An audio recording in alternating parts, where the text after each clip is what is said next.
বিধবা একজন নারীকে সাহায্য করা বেশি উত্তম নাকি 10,000 রাকাত নফল বন্দেগী উত্তম?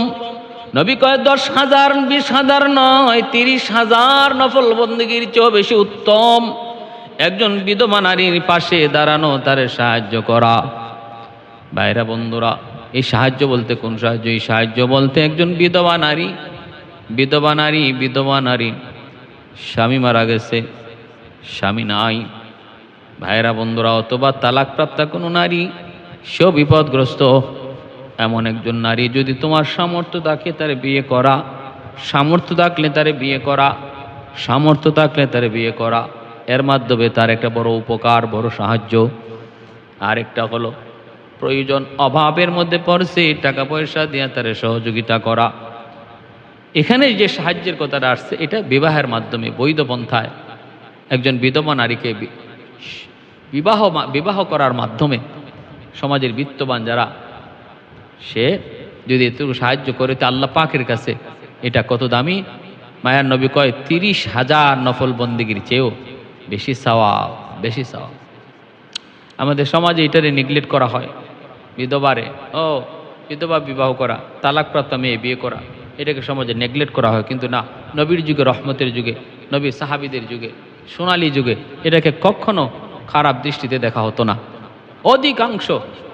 অধিকাংশ যুবক যারা আগে কোনো বিয়ে করেন নাই, প্রথম বিয়েটাই করছেন বিধবা একজন মহিলা, প্রথম বিয়েটা করছেন তালাকপ্রাপ্ত একজন মহিলা। আমার নবী, রহমতের নবী, মায়ার নবীর জীবনের প্রথম বিবাহ আম্মাজান খাদিজাতুল কুবরা রাদিয়াল্লাহু তাআলা আনহা। এর আগে একাধিক বিবাহ হয়েছে তালাকপ্রাপ্তা, কোনো স্বামী মারা গেছেন বা কোনো স্বামী সাথে সম্পর্ক ছিন্ন হয়েছে। তো রাসূল করিম সাল্লাল্লাহু আলাইহি ওয়াসাল্লামের জীবনে, রহমতের নবীর জীবনের সর্বপ্রথম স্ত্রী, এমনকি প্রথম স্ত্রী না শুধু, নবীজির বিবিদের ভিতরে শুধুমাত্র আম্মাদান আয়েশা সিদ্দিকা রাদিয়াল্লাহু তাআলা আনহা ব্যতীত সবাই ছিলেন এরকম বিধবা তালাকপ্রাপ্তা। শুধুমাত্র আম্মাদান আয়েশা সিদ্দিকা রাদিয়াল্লাহু তাআলা আনহা সারা সবাই বিধবা অথবা তালাকপ্রাপ্তা। বিপদে ছিলেন, নবী সাহায্য করেছেন। বিপদগ্রস্ত, আশ্রয়ের জায়গা নাই, আশ্রয়ের ব্যবস্থা করেছেন। ওই মহিলাটা যাবে কোথায়? সে এক পর্যায়ে অন্যায় পথে চলে যেতে পারে, অন্যায় কাজে লিপ্ত হয়ে যেতে পারে। এটা থেকে তুমি তারে বাঁচাও, সমাজটাকে বাঁচাও, তারে বাঁচাও, নিজে বাঁচো। আর মা বোনদেরকে বলবো, আপনারাও এটাকে খারাপ দৃষ্টিতে নিয়েন না। এটা ইসলামের বিধান। ইসলামের বিধানের প্রতি সম্মান করুন, ইজ্জত করুন। ইসলামের বিধানের প্রতি সম্মান করুন, ইজ্জত করুন। মন মানসিকতা, চিন্তা চেতনা। আমরা হিন্দুদের কাছ থেকে দীর্ঘদিন হিন্দুদের সাথে ছিলাম তো, যার কারণে পার্শ্ববর্তী রাষ্ট্র হিন্দুয়ানি প্রথা এখনো আমাদের ভিতরে রয়ে গেছে। ইসলামী প্রথা নিজের মধ্যে চালু করি, ইসলামের বিধানকে নিজে মনে প্রাণে গ্রহণ করি। এর ভিতরেই শান্তি, এর ভিতরেই মঙ্গল। যদি নীতিগুলো আমাদের সমাজে গ্রহণ করা হতো, তাহলে সমাজ এতটা নষ্ট হতো না, জিনা ব্যভিচার এতটা বাড়তো না, অন্যায় এতটা বেড়ে যেত না। উপযুক্ত ছেলে, উপযুক্ত মেয়ে, বিবাহ বয়স হওয়া মাত্রই বিবাহ দেও, বিবাহ করাও, এটা যে আমার নবীর আদেশ। এটা যদি সমাজে, রাষ্ট্রে এটাকে গ্রহণ করত, তাহলে সমাজে আজকে অবৈধ সন্তান এভাবে জন্ম নিত না। ড্রেনে আর ব্যাগের ভিতরে, ট্রাঙ্কের ভিতরে নবজাতক সন্তান পাওয়া লাগতো না, যদি এই আদেশ কার্যকর করা হতো। না, এগুলো ওপেন চলে, 12 বছর, 13 বছর, 14 বছরের মেয়ের গর্ভপাত ঘটাইতেছে, এগুলো সমাজের জন্য খারাপ কিছু না। কিন্তু 18 বছরের আগে, 16 বছরের আগে বিয়ে দিয়ে দিছো, এটা চরম অন্যায়, গর্হিত অন্যায়। এর জন্য শাস্তি ভোগ করতে হবে। এই সমস্ত নীতি, এই সমস্ত আইনের কারণে আজ মুসলমান এতটা বিপর্যস্ত, সমাজ এতটা নষ্ট। আল্লাহ নবী, রহমতের নবী বলে, আনাস, বাপ মার খেদমত করা এটা এমন এক উত্তম কাজ। নবী বলে 1,000, 2,000, 10,000 নয়, 2 লক্ষ বছর নফল বন্দেগীর চেয়ে বেশি উত্তম। আল্লাহর নবী বলে 2 লক্ষ বছর, কোনো রাকাত নয়, 2 লক্ষ বছর নফল বন্দেগীর চেয়ে বেশি উত্তম হলো মা বাবার সেবা করা, বাপ মার খেদমত করা। একজন মানুষ বাপ মার খেদমত করে না, 1000 বছর, নবী কয় হাজার হাজার লক্ষ 2 লক্ষ বছরও যদি বন্দেগী করে তবু আল্লাহ তার উপরে খুশি না। যেহেতু বাপ মার খেদমত করে না, বাপ মার সেবা করে না। আর যদি একজন মানুষ সেবা করে, আল্লাহর খেদমত করে, বাপ মার খেদমত করে, বাপ মারে খুশি রাখে, মা বাবার সেবা করে, মায়ের ঔষধের প্রয়োজন ঔষধ কিনে দেয়, বাবার ওষুধের প্রয়োজন ঔষধ কিনে দেয়, ধমক দিয়ে কথা কয় না, চোখ রাঙায় কথা কয় না। যেই সন্তানের উপরে বাবা সর্বদা দোয়া করে, মা সর্বদা দোয়া করে, অন্তর থেকে দোয়া, মুখে দোয়ার নাম দোয়া নয়, অন্তরের দোয়ার নাম হলো দোয়া। অন্তর থেকে যেই সন্তানের উপরে বাপ মা দোয়া করে, আমার নবী রহমতের নবী বলেন 2 লক্ষ বছর নফল বন্দেগী করলে যেই সওয়াব, আল্লাহ পাক ওই সন্তানের আমল নামায় এর চেয়েও বেশি সওয়াব দান করে। এজন্যই তো নবী বলেন চাল জান্নাতু তাহতা আকদামিল উম্মাহাত, মায়ের পায়ের নিচে সন্তানের বেহেশত। যেই সন্তানের উপরে বাপ মা রাজি হয়, সন্তানের উপরে আল্লাহ রাজি হয়। রাদার রব্বি ফি রাদাল ওয়ালিদাইন ওয়া সাকাতুর রব্বি ফি সাকাতিল ওয়ালিদাইন। অগণবী একজন ক্ষুধার্ত মানুষকে খানা খাওয়ানো এটা উত্তম নাকি 100 রাকাত নফল নামাজ পড়া উত্তম? আল্লাহ নবী রহমতের নবী বলেন, আল্লাহ নবী রহমতের নবী বলেন, কি বলেছো তুমি? 100 রাকাত, 200 রাকাত নফল বন্দিগির চেয়েও বেশি উত্তম হলো একজন ক্ষুধার্ত মানুষকে খানা খাওয়ানো। একজন ক্ষুধার্ত মানুষকে খানা খাওয়ানো, মায়ার নবী বলেন 100 নয় 200 রাকাতের চেয়েও বেশি উত্তম। কোনো একজন মানুষের হাজত পূরণ করা এটা উত্তম। কোনো একজন মানুষের কোনো সমস্যা থেকে তার উদ্ধার করা, কোনো মানুষ বিপদগ্রস্ত, তার বিপদ থেকে উদ্ধার করা বেশি উত্তম নাকি 100 রাকাত নফল নামাজ উত্তম? নবী বলে 100 নয়, 1000 রাকাত নফল নামাজের চেয়েও বেশি উত্তম কোন একজন মানুষের হাজত পূরণ করা। বিপদে পড়ছে, বিপদ থেকে তারা উদ্ধার করা। এজন্যই তো আব্দুল্লাহ ইবনে আব্বাস রাদিয়াল্লাহু তাআলা আনহুর কাছে একজন মানুষ, উনি মসজিদে নববীতে ইতিকাফ করতেছেন, নফল ইতিকাফ। একজন মানুষ যায় তার প্রয়োজনের কথা বলল, তিনি মসজিদ থেকে বের হয়ে যাচ্ছেন। ওই অবস্থায় লোকটা বলতেছে, হযরত আপনি তো ইতিকাফে বসছেন। তিনি বলেন, শোনো, আমি তো নফল ইতিকাফে বসেছি। মায়ার নবী রওজা থারির দিকে আঙ্গুল ইশারা করে তিনি বলেন, আমি ওই রওজাওয়ালার পবিত্র জবান থেকে শুনেছি, একজন মুসলমানের কোনো হাজত পূরণ করা, একজন মুসলমান বিপদে পড়ছে, তার বিপদ থেকে উদ্ধার করা, এই মসজিদে 10 বছর নফল ইতিকাফ করার চেয়েও বেশি সওয়াব। এজন্যই আমি তোমার এই সমস্যা সমাধান করার জন্য আমি বের হয়ে গেছি, কারণ আমার নবীর ভাষায় এটা উত্তম, ইতিকাফের চেয়েও বেশি উত্তম। ভাইরা বন্ধুরা, হযরত আনাস রাদিয়াল্লাহু তাআলা আনহু বলেন, নবী গো, আমার দ্বিতীয় প্রশ্ন হলো, কোন একজন মুসলমানের হাজত পূরণ করা, কোন একজন বিপদগ্রস্ত মানুষকে বিপদ থেকে উদ্ধার করা উত্তম নাকি 100 রাকাত নফল নামাজ উত্তম? নবী কয় 100 নয়, 1000 রাকাত নফলের চেয়েও বেশি উত্তম। ভালো করে শোনো, একটা হারাম থেকে নিজেকে বাঁচানো 1000 রাকাত নয়, 2000 রাকাত নফল নামাজের চেয়েও বেশি উত্তম। কারণ আমরা, ভাইরা বন্ধুরা মনে রাখবেন, নবীর একখান হাদিস, লা তারকু যাররাতিন মিম্মা নাহানাল্লাহু আফজালা মিন ইবাদাতিস সাকালাইন। আল্লাহর নবী বলে, একজন মুসলমান ছোট্ট থেকে ছোট্ট, মা নাহাল্লাহু আনহু বিআফজালি মিন ইবাদাতিস সাকালাইন, ছোট্ট থেকে ছোট্ট একটা গুনাহ থেকে নিজেরে বাঁচানো মানব দানবের যাবতীয় নেক আমলের চেয়ে আল্লাহর কাছে বেশি উত্তম, বেশি উত্তম, বেশি উত্তম। এজন্য ভাইরা বন্ধুরা, গুনাহ ছেড়ে দেওয়া বা গুনাহ না করা, গুনাহকে ঘৃণা করা, এটা হাজার হাজার রাকাত নফল নামাজের চেয়ে আল্লাহর কাছে বেশি প্রিয়, আল্লাহর কাছে বেশি প্রিয়। বাইরে ভালো করে ইয়াদ রেখে, একজন মানুষ তসবিহ জপে, কোরআন তেলাওয়াত করে, পাঁচ ওয়াক্ত নামাজ পড়ে, আলহামদুলিল্লাহ সব ভালো, কিন্তু গুনাহ ছাড়ে না, টেলিভিশন দেখা ছাড়ে না, সিনেমা দেখা ছাড়ে না, ভাইরা মিথ্যা কথা ছাড়ে না। তার চেয়ে ওই মানুষটা, যেই মানুষটা শুধু ফরজ নামাজ পড়ে আর কোনো নফল পড়ার সুযোগ পায় না, কিন্তু মিথ্যা বলে না, টেলিভিশন দেখে না, বেগানা নারীর ছবি দেখে না, ওই মানুষটা আল্লাহর কাছে তার চেয়ে হাজার হাজার গুণ বেশি উত্তম। আল্লাহু আকবার। কেন? কারণ গুনাহ ছেড়ে দেওয়া এটা হলো ডায়মন্ড, ডায়মন্ড। গুনাহ ছেড়ে দেওয়া এটা ডায়মন্ড। আর নেক কাজ করা, নফল বন্দেগী করা, এটাও লাভের বস্তু, কিন্তু এটা আলুর বোঝা।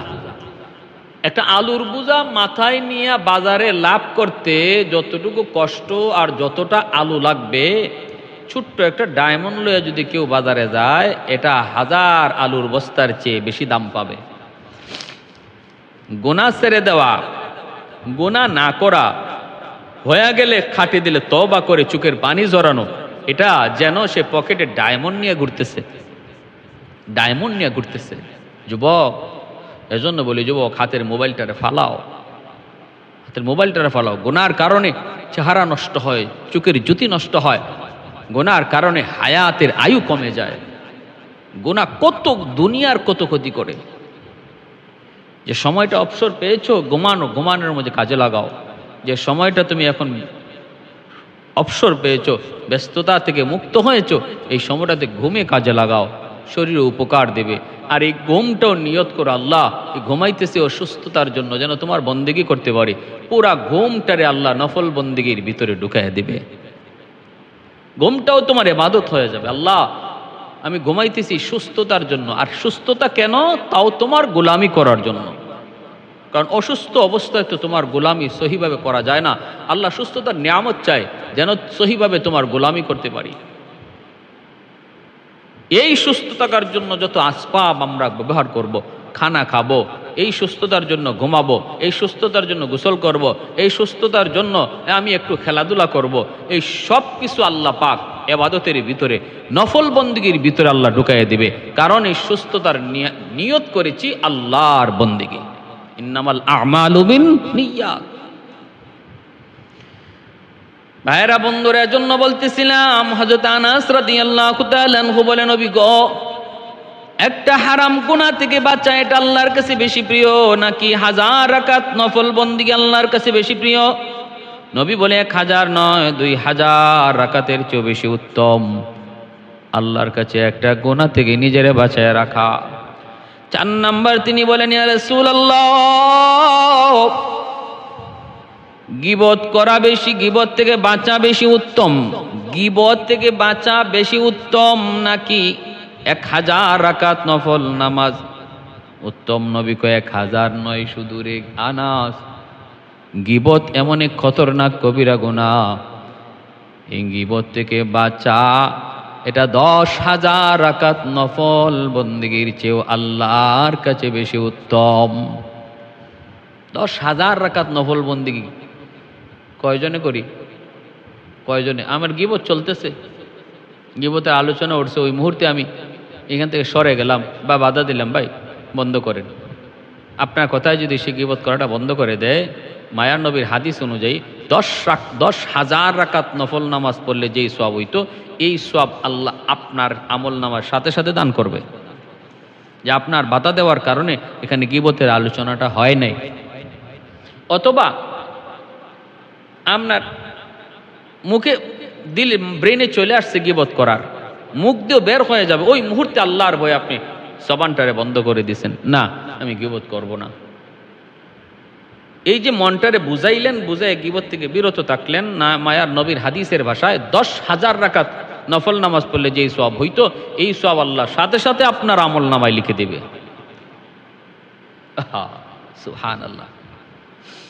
ভাইরে দেখেন দেখেন, শুধু সারাক্ষণ মসজিদে নফল বন্দেগী কইরা একজন মানুষ আল্লাহর অলি হওয়া যতটা সহজ, এর চেয়ে আরো বেশি সহজ মসজিদের বাইরে সে যদি আল্লাহরে ভয় করে চলতে পারে আর এই মায়ার নবীর এই নীতি মোতাবেক, আদর্শ মোতাবেক নিজের চালাইতে পারে। মসজিদে 10,000 রাকাত নফল নামাজ পড়তে তার সারাদিন লাগবে, আর মসজিদের বাইরে সে গীবত করার ইচ্ছা হইছে, এখান থেকে সে বিরত হয়ে গেছে, জবানটারে কন্ট্রোল করে নিছে আল্লাহর ভয়ে। দেখেন, তার লাগছে সারাদিন আর তার লাগছে 1 মিনিট। সারাদিন এসে যদ্দুর উপরে উঠছে, আর ওই মানুষটা সে 1 মিনিটে অদ্দুর উপরে উঠে গেছে।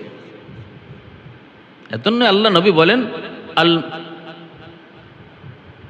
রাসূল করিম সাল্লাল্লাহু আলাইহি ওয়াসাল্লাম এজন্য বলেছেন কি, লা ওয়ারআ কাল কাফি, লা ওয়ারআ কাল কাফি। এর চেয়ে বড় বুজুর্গি নাই, এর চেয়ে বড় পরহেজগারি নাই যে গুনার পরিবেশে থাইকে গুনাহ না করা। আমি বাধ্য হয়ে গেছি গুনার ইচ্ছা করে আমি গুনার পরিবেশে গেছি তা না। কেউ যদি বাহাদুরি করে ইচ্ছা করে বলে তাহলে ঠিক আছে আমি ইচ্ছা করে গুনার পরিবেশে যাব, তারপরে গুনাহ করব না, না, এমনটা ইসলামে নিষেধ। আপনি দূরে থাকেন, কারণ নিজের নফসের উপরে, নিজের মনের উপরে আপনি কখনো ভরসা করতে পারেন না, নবীরা পর্যন্ত পারেন নাই। ওমা উবাররিউ নাফসি ইন্নান নাফসা লাআম্মারাতুম বিসসু। ইউসুফ আলাইহিস সালাম নিজে বলেন আমি আমার নিজের নফসের উপরে ভরসা করতে পারি নাই।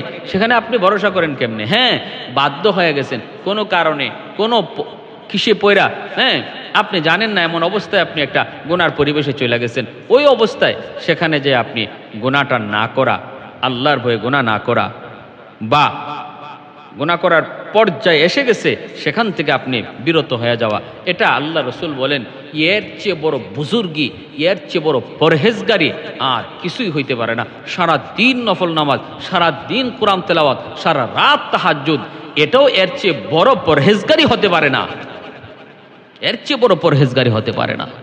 তাহলে আমরা কি বুঝলাম? বুঝলাম যে গুনাহ থেকে দূরে থাকা, গুনাহ থেকে নিজেরে বাঁচায় রাখা, এটা হলো আল্লাহর ওলি হওয়ার 1 নাম্বার আলামত। ভাইরা, আজকে আমাদের সমাজে গীবত তো আর গীবত রইছে না, গীবত গীবাত হয়ে গেছে। গীবাত, গীবাত যেমন টেস্ট লাগে, মজা লাগে, গীবতও এমন মজা লাগে। সাবধান, গীবত করার দ্বারা আমার আমল নামা একজন, আমার আমল আরেকজনের আমল নামা ট্রান্সফার হয়ে যায়, ট্রান্সফার। ভাইরে, এজন্য সাবধান। আজকে আমি একজনকে, মানুষকে যার গীবত করলাম, করার দ্বারা তার আমল নামায় আমার নামাজ চলে যাচ্ছে, আমার রোজা চলে যাচ্ছে, আমার কোরআন তেলাওয়াত চলে যাচ্ছে, আমার জিকির আজকার চলে যাচ্ছে। কত বড় লস, কত বড় লস! সাবধান বা এটা এক দৃষ্টিতে জিনা, বেবিচার, সুদ, ঘুষের চেয়েও জঘন্যতম কবিরা গুনাহ হলো গীবত করা। কারণ ওই সমস্ত গুনার দ্বারা গুনাহ হয়, কিন্তু আমার আমল তার আমল নামায় ট্রান্সফার হয় না। কিন্তু গীবতের দ্বারা আমার আমল আরেকজনের আমল নামায় ট্রান্সফার হয়ে যায়। এজন্য রাসূল বলেছেন, আল গীবাতু আশাদ্দু মিনাজ জিনা। জিনার চেয়েও গীবত এত খারাপ, খারাপ গুনাহ। এটা কেন বলেছেন? কারণ জিনার দ্বারাও আমল নামা ট্রান্সফার হয় না, আমল ট্রান্সফার হয় না, নামাজ ট্রান্সফার হয় না, রোজা ট্রান্সফার হয় না, গুনাহ লিখা হয়, কিন্তু গীবতের দ্বারা আমার আমল ট্রান্সফার হয়ে যায়। থাকে না, হাসরের মাঠে বহু মানুষ তার আমল নামা দেখে বলবে, আল্লাহ আমার আমল গেল কই? আমি আমল করি যে, আমি এই আমল করি যে, আফালু হাদা, আফালু হাদা, আমি এই আমল করেছি, আমল করেছি, আমল করেছি। আল্লাহ পাক বলেন আমি মিটাই দিছি, মিটাই দিছি। ফামাহাইতু আনহু, কেন কবি ইখতিয়াবিন নাস, মানুষের গীবত করার কারণে। যার গীবত করেছো তার আমল নামায় তোমার গুনাহগুলা, তোমার নেকিগুলা চলে গেছে, তার আমল নামায় তোমার নেকিগুলা ট্রান্সফার হয়ে গেছে। ভাইরা, বন্ধুরা, এইভাবে আমল নামায় চলে যায়, জন্য সাবধান, সাবধান রে ভাই। গীবতের মজলিসও বসবো না। গীবত করা যেমন গুনাহ, গীবত শোনা সমান গুনাহ, সমান গুনাহ। এজন্য গীবতের মজলিসও বসা যাবে না। বিশেষ করে উলামায়ে কেরামকে এই কাজে শয়তান বেশি প্রবুদ্ধ করে, উদ্বুদ্ধ করে। কারণ উলামায়ে কেরামকে দিয়ে শয়তান কখনো সিনেমা হলে নেওয়াবে না, জিনা বেবিচারও করাবে না, কারণ মানুষ খারাপ বলবে। কিন্তু উলামায়ে কেরামের দ্বারা গীবত শেকায়েত করাবে। এক মজলিসে বসলে পরে শয়তান আসবে, এজন্য অনুরোধ করে বলবো জবানটার হেফাজত করো। এই জবান হেফাজতের দ্বারা বহু মানুষ আল্লাহর ওলি হয়ে যায়, আল্লাহর ওলি হয়ে যায়। হযরত আনাস রাদিয়াল্লাহু তাআলা আনহু বলেন, নবী গো, গীবত থেকে বাঁচা বেশি উত্তম নাকি 1000 রাকাত নফল বন্দেগী উত্তম? নবী কয় 1000 আর 2000 তুমি কি কও, 10,000 রাকাত নফলের চেয়েও বেশি উত্তম। ভাইরা বন্ধুরা, এইবার দেখা যায় আল্লাহ পাক রব্বুল আলামিন এই রকম ভাবে যারা গীবত করে তাদের আমল নামায় আর কোনো নেকি রাখে না। তার নেকিগুলা যাইতে যাইতে সব নেকি ওই মানুষগুলার আমল নামায় ট্রান্সফার হইয়া সেই একদম ভিক্ষুকের জন্য নবী বলেছেন, তোমাদের মধ্যে জানো কোন মানুষটা সবচেয়ে বেশি নিঃস্ব অসহায়? সাহাবীরা বলে, নবী গো, নিঃস্ব অসহায় তো লা দিরহাম আলাহু ওয়ালা মাতা, যার কোনো টাকা পয়সা নাই, সম্পদ নাই সে। নবী কয়, না না না, টাকা পয়সা যার নাই সে নিঃস্ব নয়। নিঃস্ব হলো যে মানুষটা হাসরের মাঠে বহু নেকি লিয়ে উঠবে কিন্তু কিছুই থাকবে না। মানুষের হক দিতে দিতে এরকম গীবত শেখায়ত করেছে, কেউ টাকা মাইরা খাইছে, কাউরে অন্যায়ভাবে মারছে, কারো অন্যায়ভাবে ধমক দিছে, হ্যাঁ, ওইভাবে হক নষ্ট করছে, কারো ইজ্জত মারছে। এই হক দিতে দিতে তার কিছুই থাকবে না। ছিল পাহাড় পরিমাণ নেকি, সেই হলো তোমাদের ভিতরে সবচেয়ে বেশি নিঃস্ব অসহায়। নিজের পরিবারকে সময় দেওয়া উত্তম নাকি মসজিদের সময় দেওয়া উত্তম? আল্লাহ নবী রহমতের নবী বলেন, পরিবারকে সময় দেওয়া, প্রয়োজনীয় সময় দেওয়া মসজিদে উত্তম। মসজিদের সময় দেওয়ার চেয়ে শুধু উত্তম তা না, আমি নবীর মসজিদের নববীতে এতেকাফ করার চেয়েও বেশি উত্তম। সুবহানাল্লাহ। দেখেন কত সুন্দর একটা কথা, শুনেন। হযরত আনাস রাদিয়াল্লাহু তাআলা নবীকে প্রশ্ন করলেন, নবী গো, নিজের পরিবারকে সময় দেওয়া উত্তম, বিবি বাচ্চারে সময় দেওয়া উত্তম, মা বাবারের সময় দেওয়া উত্তম নাকি মসজিদে সময় দেওয়া উত্তম? নবী বলে, শুধু মসজিদ না, আমি নবীর মসজিদে নববী, মদিনার মসজিদে এতেকাফ করার চেয়েও বেশি উত্তম বিবি বাচ্চা মা বাবাকে সময় দেওয়া। সুবহানাল্লাহ, কত বড় কথা শুনছেন। আমরা শুধুমাত্র আমাদের আমলটারে, আমাদের বন্দিগিটারে আমরা কিছু কিছু জায়গার মধ্যে যে সীমাবদ্ধ করে ফেলছি, শুধু নামাজ পড়া, কোরআন তেলাওয়াত করা, জিকির আজকার করা, বাস আমি জান্নাতি, আমার আমল এখানেই সীমাবদ্ধ। না, মোটেও না, এখানেই সীমাবদ্ধ নয়। বন্দিগি, ইবাদত সারা দুনিয়া জুড়ে ছড়ায় আছে। প্রতিটা কাজে, প্রতিটা ক্ষেত্রে, প্রতিটা কদমে আমার ইবাদত রয়েছে, ইবাদত রয়েছে। বিবি বাচ্চাকে প্রয়োজনীয় সময় দেওয়া, সন্তানকে সময় দেওয়া। সন্তানকে যদি বাপ মা সময় না দেয়, বাবা যদি সময় না দেয়, তাহলে এই সন্তান মানুষ হয় না। মা সন্তানকে শাসন করতে পারে না, বাবার শাসনটা একান্ত প্রয়োজন। এজন্য যেই বাবা বিদেশে থাকে সে লক্ষ লক্ষ টাকা খরচ করতে পারে, কিন্তু শুধু মায়ের দ্বারা সন্তানটারে আদর্শ সন্তান বানানো খুব কঠিন, একদম হাজারে একজন দুজন। এজন্য বাবার শাসনটা একান্ত প্রয়োজন, বাবার সময় দেওয়াটা সন্তানের জন্য একান্ত প্রয়োজন। বহু সংসার, বহু ওলি আল্লাহদের ফ্যামিলিও নিজের সন্তানকে সময় না দেওয়ার কারণে, যার দ্বারা বহু মানুষ পথ পাইছে, বহু মানুষকে পথ দেখাইছে, কিন্তু নিজের পরিবারকে সময় না দেওয়ার কারণে নিজের সন্তান পথ পায় নাই, পথহারা হয়ে গেছে। বহু নজির আছে, নাম বলা লাগবে না, আপনারা অনেকেই জানেন, এরকম খুঁজলেই পাবেন। বহু বুজুর্গ এমন আছেন। এজন্য আল্লাহ বলেছে, কু আনফুসাকুম ওয়া আহলিকুম নারা। নিজের চিন্তার পরপরই পরিবারের চিন্তা, তারপরে সমাজের চিন্তা। নিজের চিন্তার পরপরই পরিবারের চিন্তা। সময় দাও পরিবারকে, সময় দাও সন্তানকে, সময় দাও স্ত্রীকে। এটা হলো আল্লাহর নবীর, আল্লাহর আদেশ, আল্লাহর আদেশ, আমার নবীর আদেশ। হ্যাঁ, পরিবারের কে সময় দেওয়া। নবীজি বলেন, মসজিদে নববীতে ইতিকাফ করার চেয়েও বেশি সওয়াব। আমার 7 নম্বর প্রশ্ন, নবী নিজের পরিবার পরিজনের জন্য উত্তম খাবার দাবার, উত্তম খরচ করা উত্তম নাকি আল্লাহ রাস্তায় দান করা বেশি উত্তম? নিজের পরিবারের জন্য খরচ করা উত্তম নাকি আল্লাহ রাস্তায় দান করা বেশি উত্তম? মায়ার নবী বলেন, পরিবারের জন্য 1 টাকা খরচ করা আল্লাহর রাস্তায় 1000 টাকা খরচ করার চেয়েও বেশি উত্তম। সুবহানাল্লাহ। আল্লাহর নবী কি বলেছেন? পরিবারের জন্য 1 টাকা খরচ করা আল্লাহর রাস্তায় 1000 টাকা খরচ করার চেয়েও বেশি উত্তম।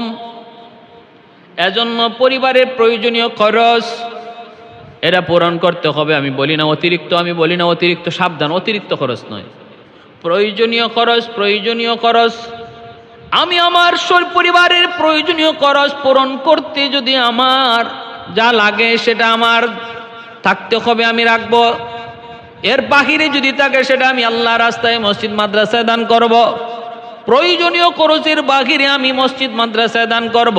প্রয়োজনীয় খরচের ভিতর থেকে মসজিদ মাদ্রাসায় দান করার চেয়ে আল্লাহর কাছে বেশি পছন্দ নয়। আল্লাহর নবী বলে পরিবারের জন্য প্রয়োজনীয় খরচ 1 টাকা প্রয়োজনীয় খরচ করা আল্লাহর রাস্তায় 1000 টাকা খরচ করার চেয়ে বেশি উত্তম। এজন্য একজন মানুষ যদি নিজের বিবি বাচ্চা পরিবার পরিজনের জন্য খরচ করে আর নিয়ত করে আল্লাহ আল্লাহ তোমাকে পাওয়ার জন্য, তোমার জন্য খরচ করলাম, তোমার জন্য বাজার করলাম, তোমার জন্য বিবি বাচ্চার জন্য আমি কাপড় চোপড় কিনলাম, প্রয়োজনীয় কাপড়, অতিরিক্ত নয়। ঈদের দিনে, ঈদের সময় এক এক ঈদে এক এক ধরনের নতুন কাপড়, এক এক ঈদে এক এক জোড়া জুতা, ঈদের সময় প্রতি সিজনে প্রতি অনুষ্ঠানে কাপড় কিনে এটা ইসলামী অতিরিক্ত অপচয়। না রে আল্লাহর গোলাম, না, যেটা তোমার পরিবারের জন্য একান্ত প্রয়োজন, ওই প্রয়োজনীয় খরচটার ক্ষেত্রে নবী বলেন 1 টাকা আল্লাহর ঘর মসজিদে 1000 টাকা খরচ করার চেয়েও বেশি উত্তম। আল্লাহর ঘর মসজিদে 1000 টাকা দান করার চেয়ে বেশি উত্তম হয়ে যাবে পরিবারের জন্য প্রয়োজনীয় 1 টাকা খরচ করা। ভাইরা বন্ধুরা, জন্য বলতেছিলাম আমরা পরিবার পরিজনের জন্য প্রয়োজনীয় খরচ করব, নিয়ত করব কারে খুশি করা? আল্লাহকে। কাকে? মান আহাব্বা লিল্লাহ ওয়া আবগাদা লিল্লাহ ওয়া আতা লিল্লাহ ওয়া মানআ লিল্লাহ ফাকাদ ইসতাকমালাল ঈমান। নবী বলেন, যদি আল্লাহর জন্য কেউ কাউকে ভালোবাসে, কেউ যদি আল্লাহর জন্য কারো প্রতি বিদ্বেষ রাখে, কেউ যদি আল্লাহর জন্য কাউকে দান করে, কেউ যদি আল্লাহর জন্য দান করা থেকে বিরত থাকে, সে পরিপূর্ণ কামেল মুসলমান, পরিপূর্ণ কামেল মুসলমান। এজন্য ভাইরা, আমার জীবনের প্রতিটা কাজ, প্রতিটা কর্ম, প্রতিটা কদম, প্রতিটা বসা, প্রতিটা হাসা, প্রতিটা কান্না নিয়ত করব আল্লাহর জন্য, নিয়ত করব আল্লাহর জন্য। তাহলে রে মুমিন, তোমার গোটা জিন্দগিটা আল্লাহ পাক আমলনামার ভিতরে বন্দিগি বানায় দিবে। বন্দিগি আল্লাহ পাক গোটা জিন্দগিটারে বন্দিগি বানায় দিবে। এজন্য আমার আপনার দুনিয়াতে আসার উদ্দেশ্য হলো আল্লাহর বন্দিগি, দুনিয়াতে আসার উদ্দেশ্য হলো আল্লাহর বন্দিগি। এখন প্রশ্ন করবেন, হুজুর সারাদিন বন্দিগি কেমনে করব? আল্লাহ যে পাঠাইলেন বন্দিগির জন্য, সারাদিন বন্দিগি করব কেমনে? আমার খাওয়া যাবে কোথায়? ঘুম যাবে কোথায়? চাকুরি করব কখন? ব্যবসা করব কখন? এর জবাবই হলো এই। এতক্ষণ যে লম্বা হাদিসটা বলেছি, এই কথার জবাব হলো এই। তুমি যদি এইভাবে নিজের জীবনে সাজাইতে পারো, রে আল্লাহর গোলাম, তোমার চাকুরিটা হবে ইবাদত, বন্ধু তোমার এই ব্যবসাটা হবে ইবাদত, তোমার ঘুমটা হয়ে যাবে ইবাদত, তোমার খানার টাইমটা হয়ে যাবে ইবাদত, তোমার হাসি হবে ইবাদত, তোমার কান্না হবে ইবাদত। যদি তুমি এইভাবে নিজের সাজাইতে পারো, গোছাইতে পারো, হে আল্লাহর গোলাম, আমার নবীর কথা মতো যদি নিজের জীবনটাকে চালাইতে পারো, মসজিদের ভিতরে তোমার যেমন ইবাদত, মসজিদের বাহিরের জিন্দেগিটাও হয়ে যাবে ইবাদত।